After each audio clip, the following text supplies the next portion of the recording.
Welcome to Zoom Insight with another interesting story. Before start, subscribe to the channel for upcoming videos.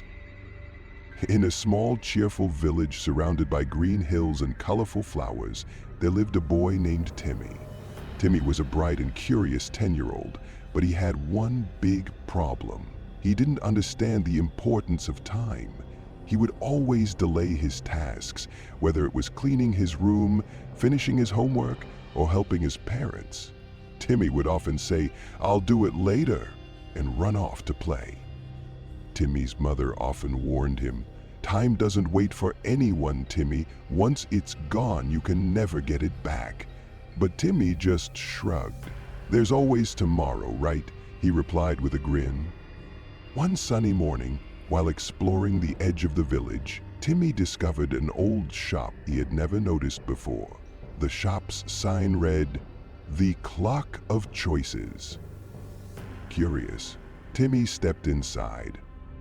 The shop was filled with clocks of all shapes and sizes. Some ticked loudly, others softly, and some had pendulums swinging gracefully. Behind the counter stood a kind-looking old man with a long white beard. He wore glasses that sparkled in the sunlight streaming through the shop window. "Hello, young man," said the shopkeeper. "What brings you here?" "I was just curious," said Timmy, looking around. "What's so special about this shop?" The old man smiled. "This is no ordinary shop, and these are no ordinary clocks.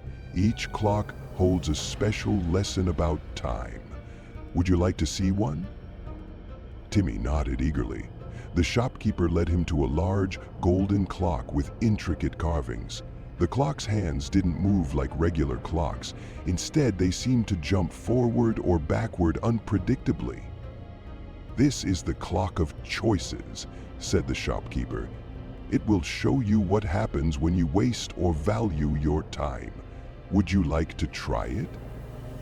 Timmy hesitated. "Is it safe?" The shopkeeper chuckled.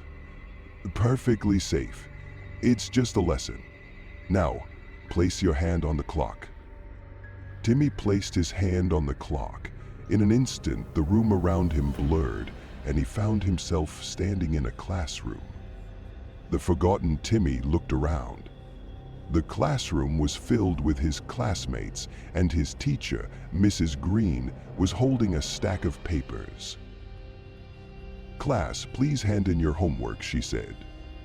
Timmy's stomach sank. He had completely forgotten about the assignment. He remembered his mother reminding him to do it the night before, but he had decided to play outside instead. Mrs. Green frowned when she reached Timmy's desk. "Timmy, where is your homework?" Timmy stammered, I forgot."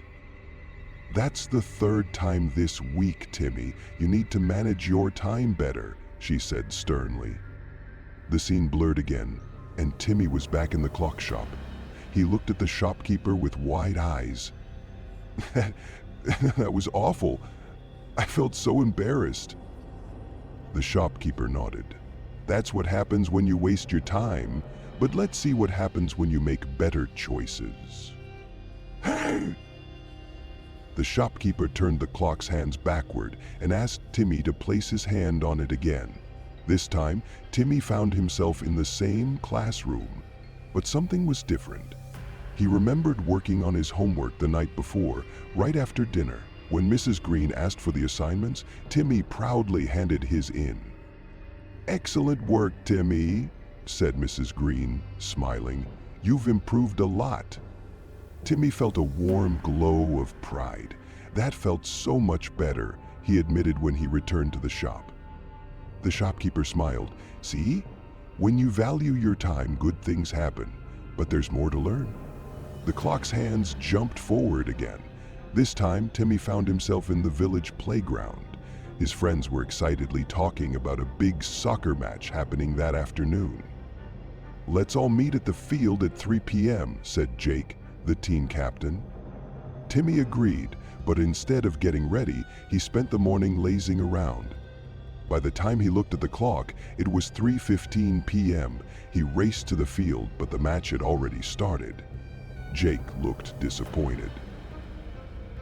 "Timmy, we needed you. You're our best goalkeeper," he said. Timmy felt terrible. He realized that by wasting his morning, he had let his team down. Back in the shop, Timmy looked at the shopkeeper. "I never want to feel like that again." "Good," said the shopkeeper. "Now let's see what happens when you respect time." The clock's hands moved backward, and Timmy found himself back in the playground. This time, he got ready right after breakfast. He arrived at the field early, practiced with his teammates, and played an incredible match. His team won, and everyone cheered for Timmy's excellent goalkeeping. "It felt amazing," said Timmy when he returned to the shop. The shopkeeper nodded. "Time rewards those who value it. Now, Timmy, you must decide how you will live your life. Will you waste time or use it wisely?" Timmy thought for a moment. "I want to use my time wisely," he said firmly. The shopkeeper smiled and handed Timmy a small silver watch. "This is a gift to remind you of today's lessons. Every time you look at it, remember that time is precious." Timmy thanked the shopkeeper and hurried home. From that day on, he started valuing his time. He finished his homework on time, helped his parents without delay, and never missed another soccer match. Timmy's life changed for the better because he learned the value of time. He discovered that time is like a treasure. Once it's gone, it never comes back. By using his time wisely, Timmy achieved more, felt happier, and earned the trust and respect of those around him. And so, the next time you think about saying, "I'll do it later," remember Timmy and the clock of choices. Make the most of your time because every second counts. For more interesting stories, hit the subscribe button and bell icon.